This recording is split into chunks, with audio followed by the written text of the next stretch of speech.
చట్టం ముంగట అందరు సమానమే గాని అధికారంలో ఉన్నోళ్ళు జర ఎక్కువ సమానం. అందుకే పోలీసోళ్ళు కూడా పొద్దుతిరుగుడు పువ్వు లెక్కనే పొలిటీషియన్లు ఎవ్వరు పవర్లుంటే ఆళ్ళ చుట్టూ తిరుగుతుంటారని సెటైర్లు వేస్తుంటారు బీఆర్ఎస్ పార్టోళ్ళు. ఎందుకు ఏం కథ అన్నది చూడురి. పోలీసోళ్ళు పొద్దుతిరుగుడు పువ్వు లెక్క పొలిటీషియన్లు ఎవ్వరు పవర్లుంటే ఆళ్ళ దిక్కే తిరుగుతారని పోలీసోళ్ళని దెప్పిపోరుస్తున్నారు బీఆర్ఎస్ వాళ్ళు. అయితే కౌశిక్ సంఘీభావంగా పోయిన బీఆర్ఎస్ లీడర్లను అరెస్ట్ చేసి పోలీసోళ్ళు అర్ధరాత్రి దాకా టౌన్ ఉంచుకున్నారు కదా. దాంతో ముచ్చట ఇంకింత పెద్దగా అయింది. బీఆర్ఎస్ వాళ్ళు రాష్ట్రమంతటా నిరసనలకు పిలుపునిచ్చిర్రు. తెల్లారక ముందే పోలీసోళ్ళు విపక్ష లీడర్ల ఇళ్లకు పోయి వాళ్ళ ఇంట్లోకెళ్ళి అడుగు బయట పెట్టకుండా కావాలి కాసిర్రు. 7 కాడ హౌస్ అరెస్టులు చేసి అడుగు బయట పెట్టనీయలేదు. ఇక ఇంకో దిక్కు పార్టీ ఫిరాయించిన గాంధీ ఇంటికి పార్టీ ఫిరాయించిన దానమన్న ఈజీగా వెళ్ళిపోయిండు. అది చూసి బీఆర్ఎస్ వాళ్ళు మండిపడుతున్నారు. మా పార్టీ లీడర్లు మమ్మల్ని కలవనీకి వస్తే పోలీసులను అడ్డం పెట్టి బయటికి వెళ్ళనియరు. అది అధికార పార్టీలో చేరిన వాళ్ళను అల్కగా ఎటువరకు అటు పోనిస్తారు. ఇదేం రూలు అని పోలీసుల మీద మండిపడుతున్నారు. బీఆర్ఎస్ వాళ్ళు ఇట్లా జంగు చేస్తుండే వరకలా దానం నాగేంద్రన్న కూడా దయగల మాటలు చెప్పుకొచ్చిండు. బీఆర్ఎస్ లీడర్లు కిందోళ్ళకి చెప్పాలి కానీ ఆలేలోళ్ళు చేసులేంది. కౌశిక్ అంతా ఓవర్ యాక్షన్ చేయొద్దని సర్ది చెప్పాలి. నోరు కంట్రోల్ పెట్టుకోమనాలే గానీ ఆలే కౌశిక్ వంత వాడితే ఎట్లా అని అనుకొచ్చిండు. నిజమే దానమన్న ఎంత మంచి మాట చెప్పిండు. ఇసొంటోళ్ళు ఉన్నారు కాబట్టి ఇంకా భూమి మీద వానకాలం వానలు ఎండాకాలం ఎండలు కొడుతున్నాయి అని మాటలు చూసిన వాళ్ళిగా.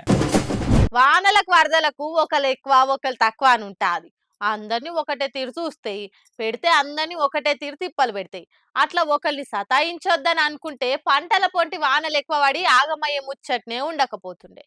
ఇంతకిప్పుడు ఇదంతా ఎందుకు చెప్తున్నానంటే అట్లా వరద బురద చేయంగా పబ్లిక్ తిప్పలు తీర్చే పోలీసులకే ఇగో ఇసొంటి తిప్పలు వచ్చి పడ్డాయి పాపం. ఏపీలో ఏడ చూసినా వాన వరద ఆగోసనే కానొస్తున్నది. వరద ఒడిచిపోయే వరకల ఇప్పుడు బురదతోనొచ్చింది పెద్ద పంచాది. జనాల ఇండ్లలో ఉన్న బురదను సాఫ్ చేసి మామూలు లెక్క చేస్తేందుకు పోలీసులు మస్తు తల్లారుతున్న ముచ్చట చూస్తూనే ఉంటుంది. కానీ ఆ కాకీలకే ఆల పోలీస్ స్టేషన్ కే బురదతోని పెద్ద గండం వచ్చి పడ్డది.